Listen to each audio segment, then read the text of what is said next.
Quando pensamos na vida de Jesus antes de seu ministério, a imagem de um carpinteiro em Nazaré é quase universal. Este vídeo explora a questão: seria essa a única ocupação que ele exerceu? Vamos analisar o que as Escrituras e a história sugerem sobre as habilidades e funções que ele desempenhou, indo muito além da madeira e dos pregos, revelando um perfil muito mais complexo e multifacetado do que imaginamos. Este tema é relevante porque compreender a vida pré-ministério de Jesus nos oferece um contexto mais profundo sobre seus ensinamentos. Suas parábolas e interações não surgiram do vácuo. Elas foram moldadas por experiências, observações e, possivelmente, por ofícios que exigiam um profundo conhecimento da natureza humana e da sociedade de sua época.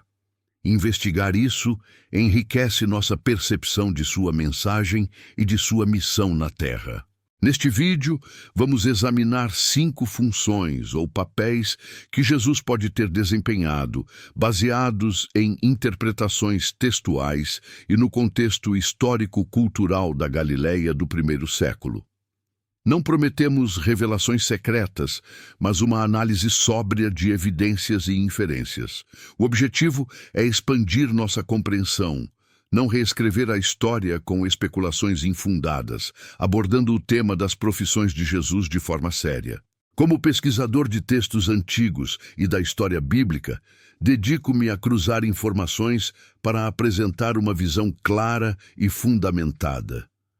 Minha intenção não é chocar, mas sim iluminar aspectos menos discutidos das Escrituras, sempre com o máximo respeito pela fé e pela inteligência de quem assiste. Todo o conteúdo apresentado aqui é fruto de estudo e busca por fontes confiáveis. A palavra grega usada para descrever a profissão de Jesus é tekton, frequentemente traduzida como carpinteiro. Seu significado era, na verdade, muito mais amplo e versátil na antiguidade. Compreender a profundidade desse único termo é o primeiro passo para desvendar as outras habilidades surpreendentes que ele possuía e que fundamentaram toda a sua jornada posterior, muito antes de ser um pregador. Historicamente, um tekton não era apenas alguém que trabalhava com madeira. O termo se referia a um artesão habilidoso, um construtor que podia trabalhar com pedra, madeira ou metal. Na Galileia daquela época, especialmente com a reconstrução de cidades como Séforis, próxima a Nazaré, a demanda por construtores civis era alta. Essa função exigia força física, precisão matemática e conhecimento de engenharia. Isso significa que Jesus provavelmente sabia mais sobre fundações de casas e encaixe de pedras do que sobre a fabricação de móveis delicados. Ele entendia de estruturas, de como um edifício se sustenta e de qual pedra era essencial para a estabilidade. Essa noção de pedra angular, que ele usaria mais tarde em suas parábolas, não era apenas uma figura de linguagem, mas uma realidade diária de seu trabalho. Alguns estudiosos, como James Tabor, sugerem que a família de Jesus poderia ter sido uma pequena empreiteira, aceitando trabalhos de construção na região. Isso o colocaria em contato com diferentes tipos de pessoas: soldados romanos, oficiais de Herodes e outros trabalhadores. Essa interação social teria sido uma escola prática sobre a diversidade e as tensões da sociedade judaica sob o domínio romano, oferecendo uma visão privilegiada. Imagine um jovem Jesus não apenas em uma oficina isolada, mas em um canteiro de obras movimentado. Ele observa a dinâmica do poder, a necessidade de justiça e a fragilidade das construções humanas. Cada pedra assentada, cada viga erguida, se tornaria uma metáfora para a construção de um reino espiritual. Seu trabalho físico moldava sua percepção do mundo e a forma como ele comunicaria sua mensagem. Essa base, como construtor, um mestre do mundo material, forneceu a base para sua transição para o próximo ofício, o de mestre do mundo espiritual. A mesma precisão, paciência e entendimento de fundamentos que ele usava para erguer paredes seriam aplicados para construir um novo entendimento da fé e da lei, desafiando as estruturas religiosas de seu tempo como um verdadeiro mestre. A transição de tecton para rabi ou mestre foi um passo natural, embora radical. Ser um mestre na Judéia do primeiro século não exigia um diploma formal, mas sim um notável conhecimento das Escrituras e a capacidade de atrair seguidores. Jesus demonstrou uma autoridade que impressionava doutores da lei, não apenas recitando a Torá, mas interpretando-a de uma forma que falava diretamente ao coração do povo comum. Paralelamente ao seu ensino, Jesus atuava como um curador itinerante. Os evangelhos registram dezenas de curas, de enfermidades físicas a condições psicológicas. Naquela época, a linha entre o médico e o líder espiritual era tênue, e a capacidade de curar era vista como um sinal de poder divino. Esta função era um serviço público que validava sua mensagem e demonstrava compaixão de forma prática e visível. Outro papel surpreendente e muitas vezes desconfortável para a sensibilidade moderna era o de exorcista. No contexto do primeiro século, a possessão demoníaca era considerada a causa de muitas doenças físicas e mentais. Ao confrontar e expulsar espíritos impuros, Jesus não estava apenas realizando um ato de poder, mas também restaurando a dignidade e a posição social da pessoa na comunidade, um ato de libertação completo. É crucial entender que essas funções, mestre, curador, exorcista, não eram separadas. Elas se entrelaçavam em cada interação. Um ensinamento podia ser seguido por uma cura, que por sua vez confirmava sua autoridade como mestre. Ele não cobrava por esses serviços, mas essa prática o colocava em uma posição de imensa influência social, atraindo tanto devoção quanto uma perigosa oposição das autoridades estabelecidas. Essas atividades públicas e de grande impacto formavam o núcleo de seu ministério visível.